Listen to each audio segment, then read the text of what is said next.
রায়গঞ্জে শুরু হলো সত্যম নাট্যোৎসব 2025। রায়গঞ্জের সাংস্কৃতিক মহলে আজ এক বিশেষ দিন। সত্যম নাট্যগোষ্ঠীর উদ্যোগে রায়গঞ্জ ইনস্টিটিউটে আজ থেকে শুরু হলো সত্যম নাট্যোৎসব 2025।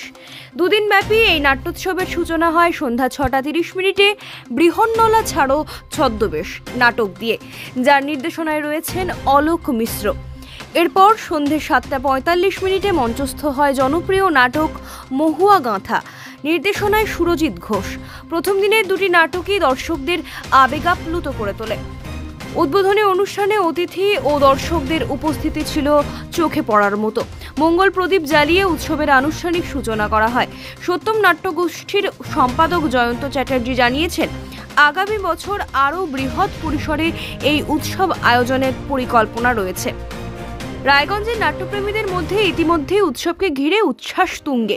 মহড়ার মুহূর্ত থেকে শুরু করে মঞ্চস্থ হওয়া প্রতিটি নাটকই নাট্যপ্রেমীদের মন জয় করে নিয়েছে। আগামীকাল অর্থাৎ 15 সেপ্টেম্বর থাকছে একাধিক জনপ্রিয় নাটক মঞ্চস্থের আয়োজন, যা নিয়ে রায়গঞ্জের সংস্কৃতি মহল জুড়ে প্রত্যাশা বেড়েছে বহুগুণ। এই নাট্য সন্ধ্যায় আমরা চেষ্টা করেছি যতটা পারি সুন্দরভাবে আপনাদের মনোরঞ্জন করার জন্য, এবং আমরা চাই রায়গঞ্জে খুব ভালো ভালো নাটক আসুক এবং নাটক হোক। আজকের এই সুন্দর মুহূর্তকে আরও প্রাণবন্ত প্রাণোজ্জ্বল করে তুলবার জন্য এবং মনোমুগ্ধকর করে তুলবার জন্য যে সকল সম্মানীয় দর্শকবৃন্দ তাকে উপেক্ষা করে আপনারা যারা প্রেক্ষাগৃহে উপস্থিত হয়েছেন এই নাট্য উৎসবকে সাফল্যমণ্ডিত করবার জন্য, তাদেরকে আমি আমার হৃদয়ের অন্তঃস্থল থেকে ধন্যবাদ, কৃতজ্ঞতা জানাচ্ছি।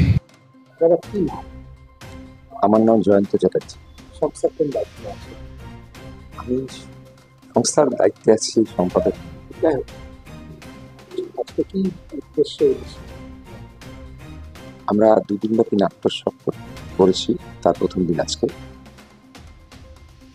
আজকে দুটো নাটক, আগামীকালও দুটো নাটক।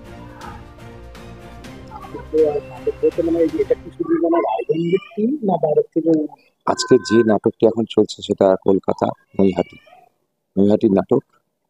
এরপরে আমাদের মহুয়া গাথা।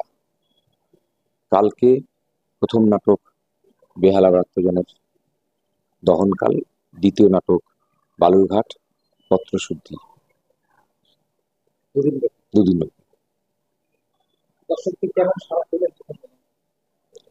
দর্শকের সাড়া তো ভালোই পাচ্ছি। ওয়েদারটা একটু সামান্য বিচ্ছু করাতে বোধহয় কিছু দর্শক আমাদের হাজির হয়েছে কম, হয়তো এসে পড়বে এই আশা রাখছি।